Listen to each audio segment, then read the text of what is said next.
Okay, so as I was saying, it's the politics that pretty much destroyed my family. The reason why I hold Galeazzo Ciano responsible for some of this is because he is the man who wrote up and signed for Italy the Pact of Steel with Nazi Germany. Nazi Germany uh, really helped to destroy a lot of families in Italy and other places, obviously too. But that's really what gave them leadway to come into Italy after as supposed allies, but killing a lot of the Italian people.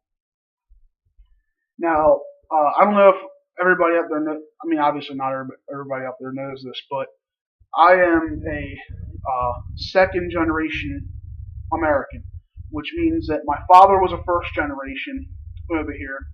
My grandfather came over from Italy, okay? And a lot of my family came over around that same generation. So we still hold a lot of those roots. And it's kind of important for me as a self-proclaimed, I guess, historian who, likes history and stuff. One of the main things I like a lot is learning about my family's history. And I think that a lot of people out there should know a lot more about their family history and take pride in it, wherever it comes from. I don't care if you found out your family were a bunch of peasants or if they were kings and queens. It doesn't really matter. The point is, you know where you came from, and it's really cool to be, in your ancestors' shoes for a couple minutes, just to kind of see what they saw and stuff. But signing the Pact of Steel did a couple of things. One thing it did was it forced my grandfather to join a cause when Italy went to war with Germany to all these other places. It caused my grandfather to join a cause he did not believe in a forced draft as a teenager, okay? And fighting, and my grandfather's a good man. A lot of my family is very religious. He is a classic Italian Catholic. You know what I mean? So, for him, it's very bothersome to have to go to war and kill your fellow man. And he doesn't really talk about World War II. I mean, I've tried talking to him about it a couple times just to see, a lot of GIs and stuff come home, they have war stories. But for him, he doesn't like talking about it. He has told me a couple stories, but I guess he told my dad later on that it bothered me not to talk about it too much to him. So I respected his wishes, and I try not to talk about it too much. I have talked to him once or twice about it after that, but you can just see in his eyes he's not really interested in talking about that stuff. It's not something he likes to talk about. But the elites at the top, the banksters, all that, okay? The ones at the top are the ones that are really ruling us. It's not the American people want to go out there and be the police for everybody else. Trust me, we don't. Okay, it's hurting us financially to go out there and enforce all this stuff. It's our tax money. You got to understand that our tax money is going out to other countries, and our people are starving here. A lot of our people are starving and unemployed. So why would we want to go out there and do all that when we clearly are not taking care of ourselves? No, it's not the American people want to go and enforce all this crap. It's the American government, the big banks, and the elitists around the world. The New World Order is already here. It's just not official yet. You know what I'm saying? And, it's a damn shame. But we have to stick together as people, keep an open mind, and do not let these elites brainwash you. Okay? Don't let them brainwash you. Don't follow the liberal media. Don't follow the pop culture. Whatever else. You just gotta follow your heart and your mind, and you gotta be smart about things. You look around, people have been getting brainwashed, since forever ago. Thousands of years have been brainwashed, for all different things. Brainwashed in believing that a king or queen is the be all end all for government. At one point, that's how Europe was. Having one emperor, and their children automatically inheriting their position because of their blood, not that they were qualified. We had so many tyrants, so many bad people come into power Not even just Hitler or Mussolini, but so many people around the world that got into power and destroyed their nations. Uh, Nero, Ivan the Terrible, King Henry VIII, just so many people. I can't even list them all. Pol Pot, I mean, Mao, Stalin. I mean, granted, some of those names, I mean, they were evil people. They were really evil people. They killed a lot of people. Some of them did do some good for their country, made them into superpowers and stuff. But even still, it's not worth the price that you guys pay to have these people in power.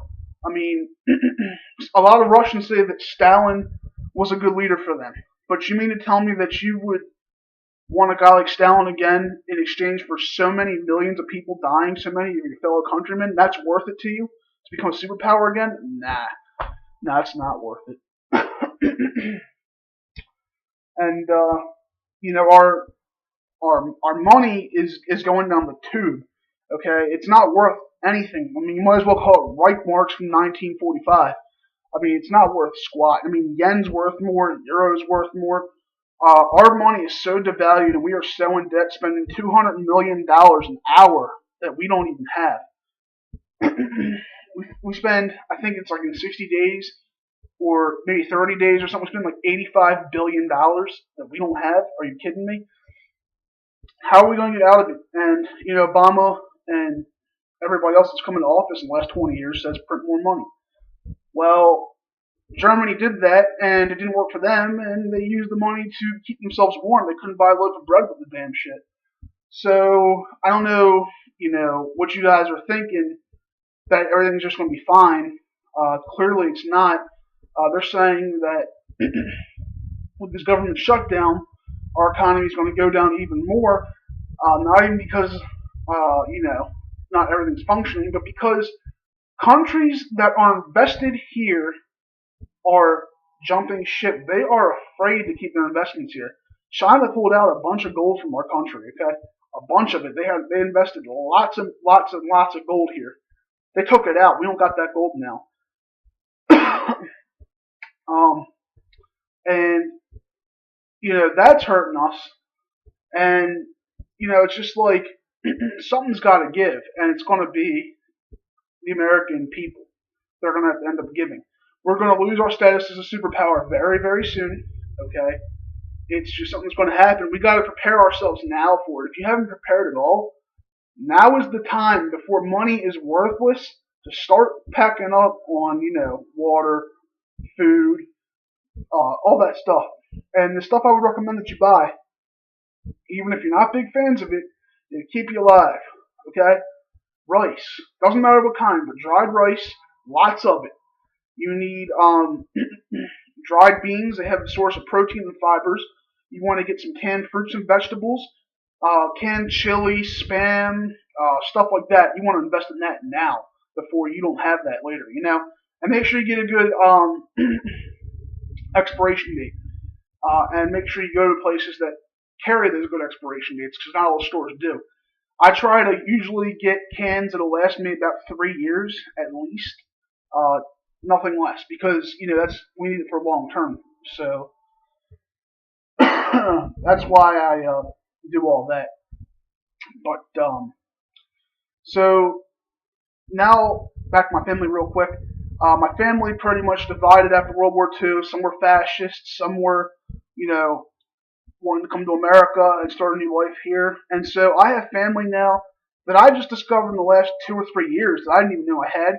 I mean, we have Italy, obviously, America. Some of them are actually working for NATO, and they're actually in North Africa right now, doing humanitarian work.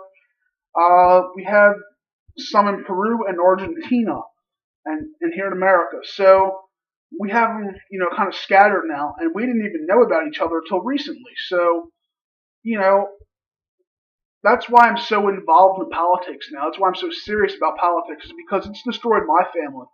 And it happened once, and it can happen again. And think about it, it could be your family. So you want to always be involved in politics.